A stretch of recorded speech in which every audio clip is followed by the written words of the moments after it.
নমস্কার বন্ধুরা, আবার একটা ভিডিও নিয়ে চলে এলাম। সকাল মানে রান্নাঘর। চলো রান্নাঘরে আজকে কি করছি সেটা তোমাদের সাথে শেয়ার করব। নিয়ে নিলাম কলমি শাক। কলমি শাকটা কেটে ভালো করে ধুয়ে নিলাম। তার সাথে কেটে নিয়েছি আলু আর চিংড়ি মাছটা ভালো করে ধুয়ে জল ঝরিয়ে নিয়েছি। আর এদিকে পেঁয়াজ কুচিয়ে নিয়েছি। আর আজকে মিক্সিতে মশলা করবো বলে মশলাটাও জোগাড় করে নিয়েছি। তো মশলায় কী আছে তোমাদের একটু পরে জানাচ্ছি। চলো মাছগুলো একটু নুন হলুদ দিয়ে ম্যারিনেট করে নিই। তো আর এদিকে বসিয়ে দেবো কড়াইও গরমে। তো চলো নুন হলুদ গরম করে এদিকে দেখো কড়াইটাও বসিয়ে দিয়েছি এবং ভাতের সাথে উচ্ছে সেদ্ধটাও বসিয়ে দিয়েছি। তো চলো নুন হলুদ দিয়ে এদিকে মাছটা ম্যারিনেট করে নিই। আর ম্যারিনেট যদি না করি তাহলে নুন হলুদটা ভালো মাছের মধ্যে ঢুকবে না, তোমাদের আগের দিনও বলেছি। আর মাছটা কিন্তু ভালোও লাগবে না।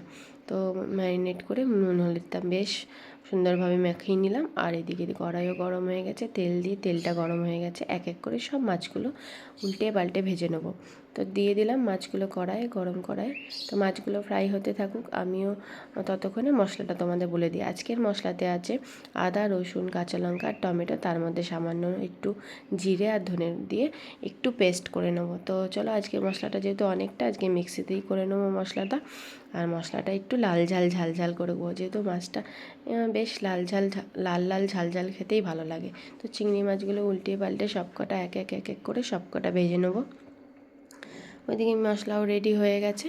তো এক এক করে সব চিংড়ি মাছগুলো ভেজে নিয়েছি, দেখো বেশ লাল লাল করে ভেজে নিয়েছি।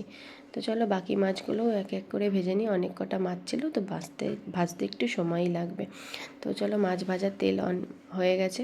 এবার মাছ ভাজার যে তেল ছিল তার মধ্যে আর একটু তেল দিয়ে দেবো গোটা গরম মশলা, জিরে আর তেজপাতা ফোড়নে। এবার দিয়ে দেবো আলু। আর আমি বলেছিলাম পেঁয়াজটা কিন্তু পেস্ট করে দেবো না, দেবো কুচি করে।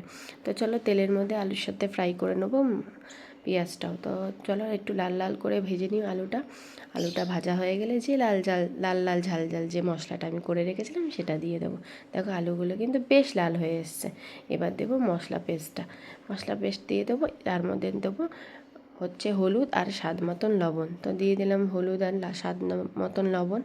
তো কেমন লাগছে আজকে রান্নাটা একটু সবাই জানিও। আর আগের দিন আমি বলেছিলাম মশলাটা কিন্তু খুব বেশি ফ্লেমে আমরা ফ্রাই করব না, কষাবো না।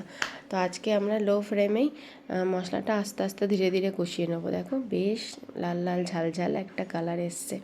তো চলো মশলাটা কষানো হয়ে গেছে। আর আগের দিন বলেছিলাম কি করে বুঝবে, যে মশলার গায়ে তেল ছেড়ে দেবে এবং কড়াইয়ে হালকা হালকা করে লেগে আসবে, তখনই বুঝবে মশলাটা হয়ে গেছে।